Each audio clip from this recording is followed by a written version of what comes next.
សាច់រឿងដែលបានចាប់ផ្ដើមនៅក្នុងភាគនេះជាមួយនឹងកម្លាំងធម្មពលនៃក្បួននៃការបង្កើតនោះវាក៏បានធ្វើឲ្យរាងកាយរបស់ម្ដាយហ្វៃគឺបានធ្លាក់ចូលមកខាងក្រោមតាមស្រួលខណៈដែលហ្វៃក៏បានរត់ចូលទៅរកម្ដាយរបស់នាងយ៉ាងឆាប់រហ័សហើយក៏បាននិយាយទៅកាន់អ្នកម្ដាយឲ្យបើកភ្នែកឡើងសម្លឹងមើលមកកាន់នាងហើយខណៈដែលឈីលីនវាក៏បានរអ៊ូផងដែរថានៅទីបំផុតនោះគឺអាចយកនៅធម្មពលពលឹងចុងក្រោយម្ដាយរបស់ហ្វៃត្រឡប់មកវិញបានហើយដោយសារតែជាមួយនឹងក្បួននៃការបង្កើតក៏ដូចជាអណ្ដាប់ភ្លើងរបស់វាសម្បីតែអណ្ដាប់ភ្លើងស្ដេចឋាននរកហ្នឹងក៏ថាមិនហ៊ានចូលមកចិត្តដែរចំណែកឈីនយៀនក៏បាននិយាយសុំទោសអ្នកគ្រប់គ្នាដែលគាត់មកយឺតហើយខណៈដែលព្រឹទ្ធាចារ្យហានក៏តបទៅវិញថាជាការប្រសើរណាស់ដែលឯងត្រឡប់មកវិញហ្វៃក៏នៅតែជឿជាក់ថាបងប្រុសឈីនយៀនរបស់នាងត្រឡប់មកវិញប្រកាសជាដើម្បីជួយសង្គ្រោះអ្នកគ្រប់គ្នាឈីនយៀនក៏បានងក់ក្បាលខណៈដែលហៃលួក៏បាននិយាយទៅកាន់ឈីនយៀនឲ្យបញ្ញាប់ដោះលែងគេទៅចំណែកឈីនយៀនក៏តបទៅវិញថាកុំបញ្ញាប់ពេកអីខ្ញុំគង់តែដោះលែងឯងនោះទេបន្តទៀតថានៅក្នុងថ្ងៃនេះចំពោះអ្វីដែលសមាជិកនៃគ្រួសារអ៊ីនបានរងទុកនោះគាត់នឹងឲ្យហៃលួក៏ដូចជាឪពុករបស់គេនឹងគឺត្រូវតែសមមកវិញជាមួយនឹងជីវិតរបស់ពួកគេហើយខណៈដែលទ្រព្យសម្បត្តិនៃក្រុមឆ្កែចចដៃវិញគ្រួសារអ៊ីនរបស់គាត់នឹងធ្វើការរឹបអូសយកហើយបន្ទាប់មកសមាជិកនៃក្រុមឆ្កែចចដៃវិញគាត់នឹងយកពួកគេទាំងអស់គ្នាធ្វើជាទីស្គាល់នៃគ្រួសារអ៊ីនដោយមិនអាចលើកលែងទោសឲ្យបានឡើយរួចហើយក៏បានបញ្ចេញនៅកម្លាំងរបស់គាត់បន្តិចហើយលួក៏បានស្រែកជាមួយនឹងការឈឺចាប់មុនពេលដែលជីវិតរបស់គេក៏បានបញ្ចប់ឃើញដូច្នោះឪពុករបស់គេក៏សម្ដៅចូលទៅរកឈីនយៀនយ៉ាងលឿនប៉ុន្តែក៏ស៊ីមួយព្រួយរបស់ទូស្រីដែលធ្វើឲ្យទាំងម្ចាស់ទាំងសត្វនឹងក៏ត្រូវបានប៉ាងថយក្រោយបន្ទាប់មកគេក៏បាននិយាយថាសម្ពាធធម្មពលនេះគឺពិតជាខ្លាំងមែនទែនសួរហើយថាទូស្រីយើងគឺមានឈ្មោះអ្វីតើនាងគឺជានរណាចំណែកទូស្រីក៏ប្រាប់ថាគេគឺគ្មានសិទ្ធិចង់ដឹងនោះទេខណៈដែលហៃខួយក៏នៅតែនិយាយថានៅពេលនេះដោយសារតែនាងជាមួយនឹងទូប្រុសគឺបានធ្វើការរួមដៃគ្នាទៅហើយនោះដូច្នោះហើយគេនឹងឲ្យអ្នកទាំងពីរនឹងគឺថាស្លាប់ជាមួយនឹងគ្នាបន្ទាប់មកគេក៏បានកវែងដៃរបស់គេឡើងទៅខាងលើហើយក៏ចាប់ផ្ដើមធ្វើការស្រូបយកនៅធម្មពលហិតចាក់បញ្ចូលទៅកាន់អាវុធរបស់គេឃើញដូច្នោះហើយឈីនយៀនក៏បាននិយាយថាពីអ្នកឪកូននេះគឺថាដូចគ្នាបែបបិទតែម្ដងដោយសារតែពួកគេនឹងគឺពូជទាំងមួយហើយក៏បានដើរនៅលើផ្លូវបីសាយទាំងមួយដែរដូច្នោះហើយក៏បានទះដៃសរសើរថាពិតជាល្អខ្លាំងមែនទែនចំណែកហៃខួយក៏ប្រាប់ទៅកាន់ឈីនយៀនថានៅពេលនេះគេនឹងសម្លាប់ទូប្រុសយើងមុនហើយបន្ទាប់មកនឹងឲ្យគ្រូសាអ៊ីនទៅកំដរគាត់តាមក្រោយរួចហើយក៏បានសម្ដៅចូលទៅរកឈីនយៀនទៅខណៈដែលឈីនយៀនក៏ប្រាប់ថានៅពេលនេះគាត់នឹងឲ្យគេទៅកំដរកូនប្រុសរបស់គេដោយសារតែខ្លាចថាហៃខួយនឹងប្រហែលជាឃ្លានទៅដោះគោហើយដូច្នោះបន្ទាប់មកកម្លាំងធម្មពលដៅទាំងពីរវាក៏ស្រាប់តែបានប៉ះទង្គិចគ្នាបណ្ដាលឲ្យធម្មពលនឹងវាក៏ស្រាប់តែបានផ្ទុះឡើងទៅខណៈដែលអ្នកទាំងពីរក៏នៅតែបន្តធ្វើការវាយគ្នាកាប់ឆ្វេងកាប់ស្ដាំកាប់ទៅកាប់មកដែលធ្វើធម្មពលនឹងគឺថាបែកផ្កាភ្លើងព្រាកពេញនឹងតែម្ដងហើយខួយក៏នៅតែបន្តសម្ដៅចូលទៅរកឈីនយៀនខណៈដែលគាត់ក៏បានកិច្ចអំពីធម្មពលដៅនេះរួចហើយក៏ប្រើប្រាស់នៅធម្មពលដៅរបស់គាត់វាទៅលើហៃខួយវិញហើយអ្នកទាំងពីរក៏នៅតែវាយគ្នាធម្មពលដៅក៏នៅតែប៉ះទៅប៉ះមកវាយទៅវាយមកមុនពេលដែលឈីនយៀនក៏ស្រាប់តែបានបញ្ចេញនៅកម្លាំងធម្មពលមួយវាទៅលើរាងកាយរបស់ហៃខួយបន្តទៀតប៉ុន្តែយ៉ាងណាមិញវាហាក់បីដូចជាគ្មានប្រសិទ្ធភាពទៅលើហៃខួយនោះទេហៃខួយក៏នៅតែបញ្ចេញនៅអំណាចធម្មពលដៅរបស់គេកាប់ទៅលើឈីនយៀនប៉ុន្តែលើកនេះក៏ត្រូវបានឈីនយៀនកិច្ចផុតគេក៏នៅតែបន្តបញ្ចេញនៅធម្មពលដៅជាច្រើនកាប់ឆ្វេងកាប់ស្ដាំកាប់លើកាប់ក្រោមពេញនឹងតែម្ដងហើយឈីនយៀនគាត់ក៏បានកិច្ចអំពីធម្មពលដៅទាំងអស់នេះឬហើយក៏បានស្ទុះចូលទៅរកហៃខួយទៅប្រើប្រាស់នៅកម្លាំងធម្មពលរបស់គាត់ប្រតិសិនជួយរាងកាយរបស់គេប៉ុន្តែក៏ត្រូវបានហៃខួយបញ្ចេញនៅកម្លាំងធម្មពលដៅដ៏ខ្លាំងមួយទៀតវាទៅលើឈីនយៀនដែលធ្វើគាត់ក៏ត្រូវបានប៉ាងថយក្រោយប៉ុន្តែគាត់ក៏នៅតែប្រើប្រាស់កម្លាំងធម្មពលសម្ដៅចូលទៅរកហៃខួយបន្តដែលធ្វើធម្មពលដៅទាំងពីរនឹងក៏បានប៉ះទង្គិចគ្នាបន្តទៀតរួចហើយនោះឈីនយៀនគាត់ក៏បានស្ទុះឡើងទៅខាងលើបញ្ចេញនៅកម្លាំងធម្មពលដៅរបស់គាត់ដែលធ្វើគាត់ជាមួយនឹងហៃខួយក៏បានវាយគ្នាបន្តទៀតហើយនៅពេលដែលអ្នកទាំងពីរកំពុងតែប្រយុទ្ធគ្នាយើងក៏លេចមកមើលខាងនេះវិញមិនយូរប៉ុន្មានក៏ស្រាប់តែកូនសិស្សម្នាក់ក៏បានបរិយាដោយគេបានប្រាប់ថានៅពេលនេះក្រុមឆ្កែចចដៃនឹងគឺបានធ្វើការវាយប្រហារទៅលើគ្រូសាអ៊ីនបណ្ដាលឲ្យសមាជិកគ្រូសាអ៊ីនរាប់រយរាប់ពាន់នាក់នឹងគឺបានរឹងរបួសក៏ដូចជាស្លាប់ផងដែរដោយឡែកចំពោះក្រុមឆ្កែចចដៃវិញពួកគេក៏បានបាត់បង់នៅសមាជិកសំខាន់ដែលជាមេក្រុមចំនួន2នាក់ហើយសមាជិកវិញប្រហែលជាជាង100នាក់ប៉ុន្តែនៅពេលដែលហៃខួយគឺរៀបនឹងទទួលបានជ័យជំនះទៅលើគ្រូសាអ៊ីនទៅហើយនោះក៏ស្រាប់តែឈីនយៀនគឺបានត្រឡប់មកវិញហើយគេក៏បានសម្លាប់ហៃលួយចោលតែម្ដងទៅឬដូច្នោះហើយមនុស្សម្នាក់នឹងហាក់បីដូចជាខឹងខ្លាំងមែនទែនដែលគេក៏បានស្អែកឡើងថាសិតតែជាមនុស្សឥតប្រយោជន៍បន្ទាប់មកទៀតនោះគេក៏បានសួររកអំពីហៃខួយ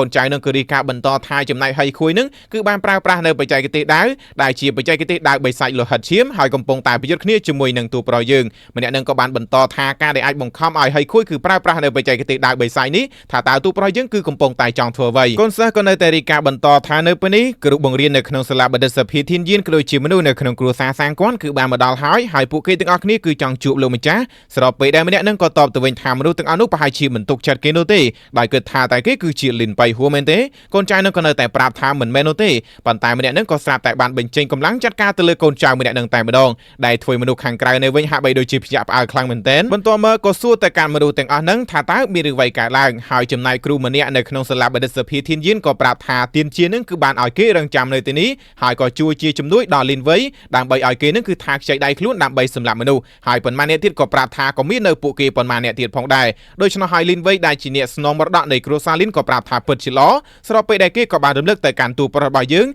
ថាតើគេគួរតែលេងជាមួយនឹងទូប្រុសយើងដោយរបៀបណាទៅក៏លេចទៅមើលខាងនោះវិញនៅពេលដែលឈិនយៀនជាមួយនឹងហៃខុយកំពុងតែប៉ះទង្គិចគ្នាមិនយូរប៉ុន្មានកម្លាំងធម្មពលនេះក៏បានផ្ទុះឡើងហើយអ្នកទាំងពីរក៏ត្រូវបានប៉ាងថយក្រោយរៀងៗខ្លួនស្របពេលដែលឈិនយៀនក៏ស្រាប់តែបានបញ្ឈប់នៅធម្មពលរបស់គាត់ហើយខណៈដែលកូនចៅនៃក្រុមឆ្កែចចកដៃនៅវិញគឺកំពុងតែស្រែកក្រំត្រើម្ចាស់របស់គេចំណែកព្រឹទ្ធាចារ្យហាននិងព្រឹទ្ធាចារ្យធំក៏កំពុងតែស្រែកក្រំត្រើឈិនយៀនដូចគ្នាដោយឡែកហៃខុយក៏ប្រាប់ទៅកាន់ឈិនយៀនថាថ្ងៃនេះគេនឹងបកស្បែកទូប្រុសយើងទាំងរស់យកស្បែករបស់គាត់នឹងធ្វើជាទងពលឹងសម្រាប់កូនប្រុសគេរួចហើយក៏យកនៅលលាក្បាលនៃសមាជិកគ្រួសារអ៊ីនទាំងអស់នោះបញ្ចុះជាមួយនឹងសពកូនប្រុសរបស់គេស្របពេលដែលគេក៏ចាប់ផ្ដើមបង្ហាញអំពីអំណាចធម្មពលរបស់គេឈិនយៀនក៏បានសរសើរថាពិតជាល្អខ្លាំងមែនទែនដែលគេនឹងគឺពិតជាគិតគូរបានច្បាស់លាស់ស្របពេលដែលហៃខួយក៏បានប្រើប្រាស់នៅបច្ចេកទេសដាវលោហិតបិសាចស្រមោលបិសាច 10000 ដោយយើងក៏បានឃើញអំពីដាវធម្មពលជាច្រើនវាបានបាញ់សម្ដៅចូលមកហើយឈិនយៀនក៏ប្រើប្រាស់នៅធម្មពលរបស់គាត់បង្កើតបានទៅជាដាវធម្មពលមួយដើម្បីទប់ទល់ជាមួយនឹងកម្លាំងធម្មពលទាំងអស់នេះប៉ុន្តែមិនយូរប៉ុន្មានធម្មពលរបស់គាត់នឹង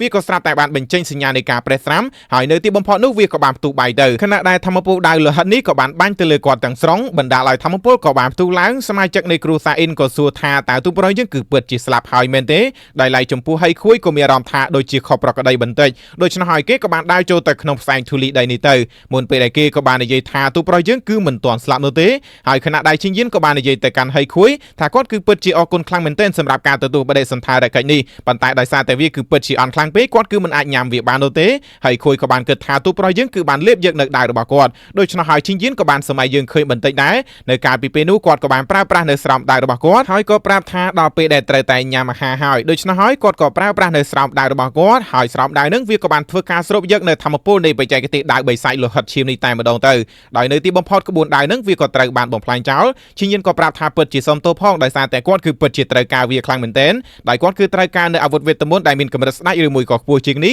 ដើម្បីអាចឲ្យគាត់នឹងគឺថាចាក់ស្វែងរកឃើញនៅទីតាំងនៃដៃឋានសួគ៌របស់គាត់ខណៈដែលហៃខួយគឺពិតជាខឹងខ្លាំងមែនទែនដោយគាត់ក៏បាននិយាយនៅពាក្យសម្ដីយ៉ាងចម្លែកមួយទៅកាន់ទូប្រុសរបស់យើងហើយបន្ទាប់មកក៏ឃើញថារាងកាយរបស់គេក៏ចាប់ផ្ដើមមានការប្រែប្រួលជាមួយនឹងទម្រង់ស្រមោលដែលយើងបានមើលឃើញនឹងវាគឺមិនខុសអំពីបិសាចចម្លែកប៉ុន្មាននោះទេខណៈដែលកូនចៅរបស់គេវិញក៏ចាប់ផ្ដើមបន្លឺនៅសំណោចឡើងហើយឈិនយៀនក៏បាននិយាយថាវាគ្រាន់តែជាធម្មពលបិសាចថ្នាក់ទាបតែប៉ុណ្ណោះក៏ហ៊ានយកមកប្រើប្រាស់ដែរពិតជាមិនចេះខ្មាស់គេមែនហើយខួយដោយសារតែមិនចង់បង្អង់យូរបញ្ចេញកម្លាំងរបស់គេដើម្បីវាយទៅលើឈិនយៀនជាមួយនឹងផ្ទាំងថ្មជាច្រើនដែលបានបាញ់សម្ដៅចូលទៅរកគាត់ឈិនយៀនក៏ប្រើប្រាស់នៅកម្លាំងធម្មពលរបស់គាត់ដើម្បីបំបាយវាចោលហើយខួយក៏នៅតែបន្តសម្រុកចូលទៅជាមួយនឹងធម្មពលរបស់គេដើម្បីវាយទៅលើឈិនយៀនចំណែកឈិនយៀនក៏ប្រើប្រាស់នៅស្រោមដៃរបស់គាត់ដើម្បីមករារាំងហើយផ្ទាំងថ្មជាច្រើនវាក៏ស្រាប់តែបានផ្ទុះឡើងអំពីការប៉ះទង្គិចគ្នានេះឈិនយៀនបាននិយាយថាប្រសិនបើបែបហ្នឹងធ្វើមានការឈឺចាប់ទៅដល់អ្នកដទៃនោះវាគឺដល់ពេលដែលត្រូវតែបោះសម្អាតវាចោលហើយដោយឡែកតួស្រីក៏ចាប់ផ្ដើមយឹតនៅធ្នូរបស់នាងពោពេញទៅដោយអំណាចធម្មពលរួចហើយនោះព្រួយមួយដើមនេះវាក៏បានបាញ់សម្ដៅចេញទៅហើយខណៈដែលវានឹងក៏បានបាញ់ចំក្តាររបស់ហៃខួយតែម្ដងដូច្នោះហើយជីវិតរបស់គេក៏ត្រូវបានបញ្ចប់ភ្លាមៗនៅនឹងកន្លែងផងដែរខណៈដែលឈិនយៀនក៏នៅតែនិយាយថាបើទោះបីជាគេបានស្លាប់ក៏ដោ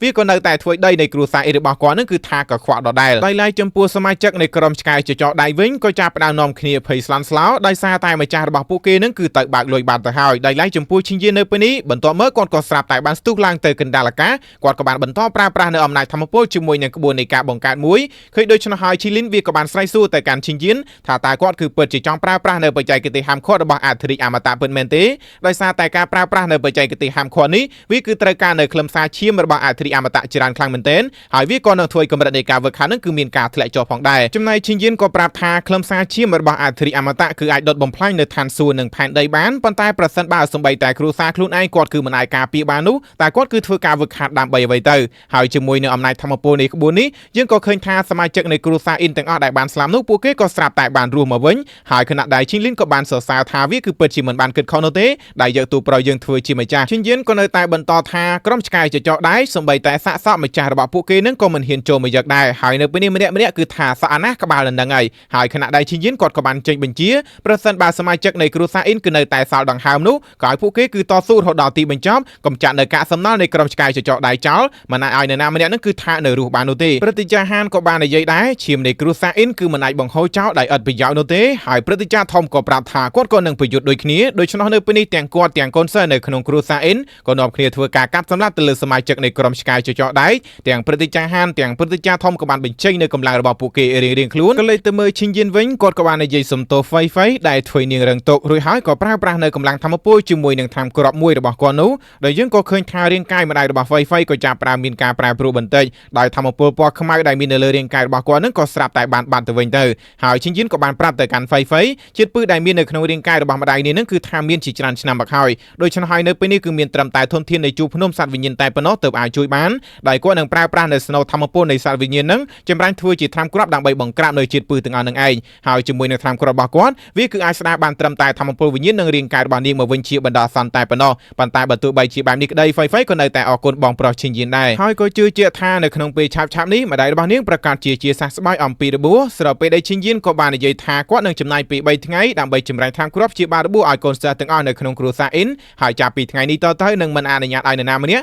ធ្វើបាបសមាជិកនៃគ្រួសារអ៊ីនរបស់គាត់ទៀតឡើយក៏លេចទៅមើលខាងនោះវិញនៅពេលដែលព្រឹត្តិការណ៍ទាំង3ដែលកំពុងតែកិច្ចខ្លួននឹងក៏ស្រាប់តែអ៊ីនមកគឺបានទៅរារាំងផ្លូវគាត់បាត់ទៅហើយខណៈដែលឈិនយិនគាត់ក៏បានទៅពីខាងក្រោយនិងក៏បាននិយាយថាគាត់គឺបានទុកឱកាសឲ្យតាចាស់ទាំង3ទាំង4នឹងជាច្រើនដងរួចមកហើយប៉ុន្តែលើកនេះគឺគ្មានទៀតនោះទេដូច្នេះហើយអ៊ីនមកក៏មិនចង់រងចាំយូរហើយគាត់ក៏បានបញ្ចប់ជីវិតរបស់ព្រឹត្តិការណ៍ទាំង3នឹងចោលតែម្ដងទៅកុំឲ្យនៅទៅដៃទៅជើងទៀតក៏លេចមកមើលខាងនេះវិញតាចាស់នឹងក៏បានរាយការណ៍ប្រាប់ថានៅពេលនេះហើយខួយជាមួយនឹងកូនប្រុសរបស់គេគឺត្រូវបានទូប្រុសយើងសម្លាប់ចោលហើយទូប្រុសយើងគឺបានរួមដៃគ្នាជាមួយនឹងស្រីស្អាតម្នាក់ដូច្នេះហើយក្រុមឆ្កែចចកដៃទាំងស្រុងនៅពេលនេះក៏ត្រូវបានបំផ្លាញចោលចំណែកអ៊ីនហ្វានក៏បាននិយាយទៅកាន់លីនវៃថាការដែលប្រាណណាម្នាក់ឲ្យធ្វើនៅការងារដ៏កខ្វក់នេះគឺប្រៀបបីដូចជាបញ្ជូនឆ្កែចចកចូលទៅក្នុងរូងខ្លាអញ្ចឹងដែរតាចាស់នឹងគឺនៅតែមានការងើយឆ្ងល់ដោយមិនដឹងថាទូប្រុសយើងគឺប្រើប្រាស់នៅវិធីសាស្ត្រអ្វីនោះទេដែលអាចសម្លាប់ហៃខួយបានព្រោះថាហៃខួយនឹងគឺនៅលើទូប្រុសយើងរហូតដល់2កម្រិតឯណោះចំណែកអ៊ីនហ្វានគេគឺមិនខ្វល់ថាតើទូប្រុសយើងគឺបានប្រើប្រាស់នៅវិធីសាស្ត្រឬមួយក៏ល្បិចបែបណានោះទេប៉ុន្តែគេគឺមាននៅវិធីសាស្ត្រជាង100ដែលអាចឲ្យឆ្កែនឹងគឺស្ដាប់បង្គាប់ឬមួយក៏ស្មោះត្រង់ជាមួយនឹងម្ចាស់បាន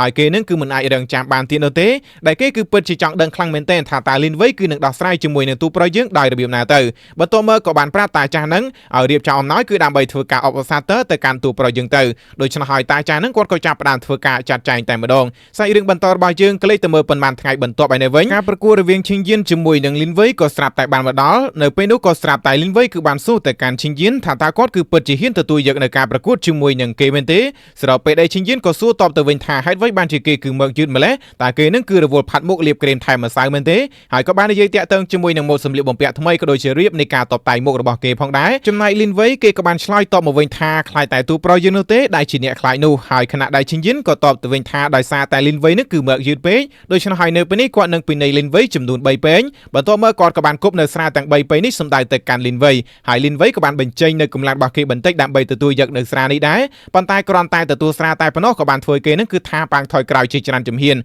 ហើយខណៈដែលឈិនយិននៅពេលនេះក៏ហាក់បីដូចជាបានដឹងអំពីអ្វីមួយអំពីលីនវៃបន្ទាប់មកលីនវៃក៏ប្រាប់ថាមូលហេតុដែលគេមើលយឺតនឹងដោយសារតែនៅតាមផ្លូវគេរវល់ស្ដាប់នៅរឿងកំប្លែងមួយចំនួនឈិនយិនក៏សួរថាតើជារឿងអ្វីនិយាយឲ្យគាត់ស្ដាប់ផងលីនវៃបានបន្តថាអ៊ីនហ្វានដែលជាសមាជិកនៃគ្រួសារអ៊ីននៃសាខាធំនឹងគឺបានផ្ដល់នៅអំណោយដ៏អស្ចារ្យមួយជូនទៅកាន់ទូប្រុសយើងដែលគាត់ទទួលបានជ័យជំនះទៅលើក្រុមឆ្កែចចកដែកហើយខណៈដែលទូប្រុសយើងគាត់គឺពិតជាបានយកចិត្តទុកដាក់ឬមួយក៏ជួយទៅលើអ៊ីនសៀនខ្លាំងមែនទែនបើទោះបីជាសរសៃជីចររបស់គាត់គឺត្រូវបានគេកាប់ផ្ដាច់ហើយសម្បត្តិវិញ្ញាណរបស់គាត់គឺត្រូវបានគេបំផ្លាញចោលក៏ដោយចំណែកឈិនយិនក៏តបទៅវិញថាកំភៃអីគាត់ប្រកាសជាសងទៅកាន់ពួកគេវិញដោយសារតែលីនវៃគឺបានដឹងអំពីចរិតរបស់គាត់រួចទៅហើយអ្នកណាក៏ដោយឲ្យតែហ៊ានធ្វើបាបសមាជិកនៃគ្រួសារអ៊ីនរបស់គាត់នឹងក្លាយទៅជាបន្លានៅក្នុងកែវភ្នែករបស់គាត់ដូច្នេះហើយគាត់គឺត្រូវតែកម្ចាត់ពួកគេចោលឲ្យបានឆាប់រហ័សបំផុតលើដូច្នេះហើយលីនវៃក៏តបទៅវិញថាទូប្រុសយើងគឺពិតជាប្រកាសអួតក្អេងក្អាងដែលដោយការពីគេដែលនៅក្មេងអញ្ចឹងដែរឈិនយិនក៏តបទៅវិញថាគេគឺតែងតែបង្កបញ្ហាមកលើគាត់តាំងពីខ្លួនគាត់នឹងគឺនៅក្មេងមកម្លេះមិនថាតែការប្រកួតតូចការប្រកួតធំការប្រកួតក្បាច់គុណឬមួយក៏ការប្រកួតដតេអ្វីផ្សេងនោះទេ